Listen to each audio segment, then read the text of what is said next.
Em abril, a OMS alertou que a África poderia se tornar o novo epicentro da pandemia de Covid-19.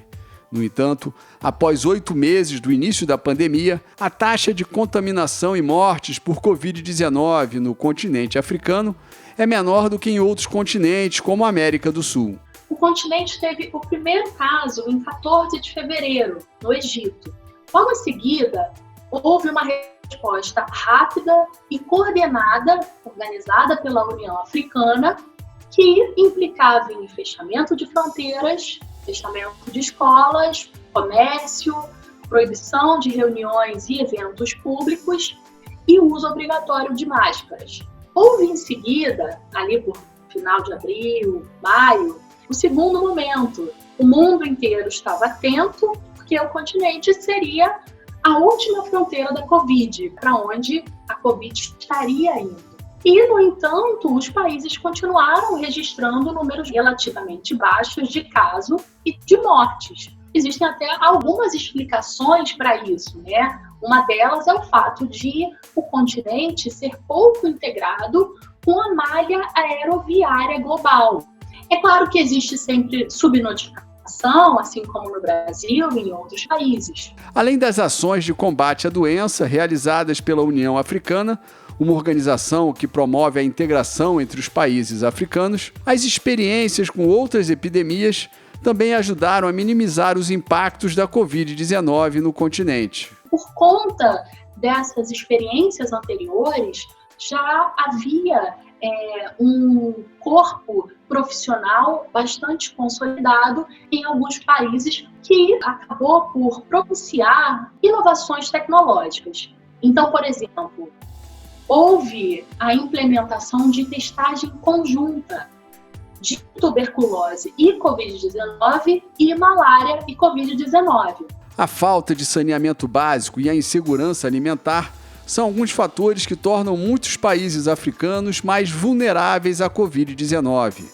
Que outros fatores podem dificultar o combate à doença no continente? A primeira dificuldade está na quantidade de leitos. Então, por exemplo, na Somália, existem 15 leitos de UTI para 11 milhões de habitantes. Na República Centro-Africana, são 3 respiradores para 5 milhões de pessoas. Além disso, faltam equipamentos hospitalares, insumos médicos, kits de exames. Um outro ponto é o mercado de trabalho, principalmente questões ligadas à informalidade. 76% dos empregos nos países da África subsaariana, aqueles países abaixo do Saara, são informais.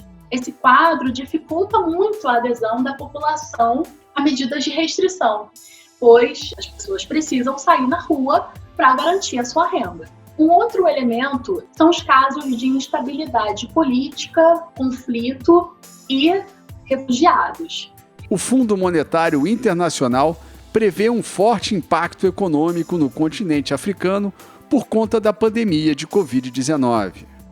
O FMI fala em 3 consequências econômicas principais direcionadas aos países africanos: desaceleração do comércio, seguida da redução de turismo, que é importantíssimo para o orçamento de alguns países, e, além disso, a redução de investimento estrangeiro devido a muitas vulnerabilidades, principalmente políticas, que eu falei para vocês anteriormente. As vacinas contra a Covid-19 ainda não estão aprovadas cientificamente.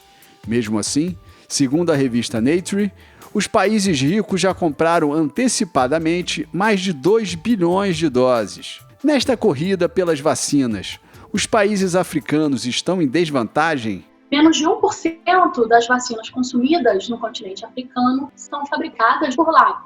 Então, os países dependem de importação. Para além da questão das vacinas não serem fabricadas no continente, existem uma série de outras questões, como o transporte, o número de doses. Provavelmente, os países desenvolvidos vão ficar na frente dessa corrida. A OMS está bastante preocupada com essa questão. Quando a vacina estiver pronta, quando que ela vai conseguir chegar a todos os países africanos?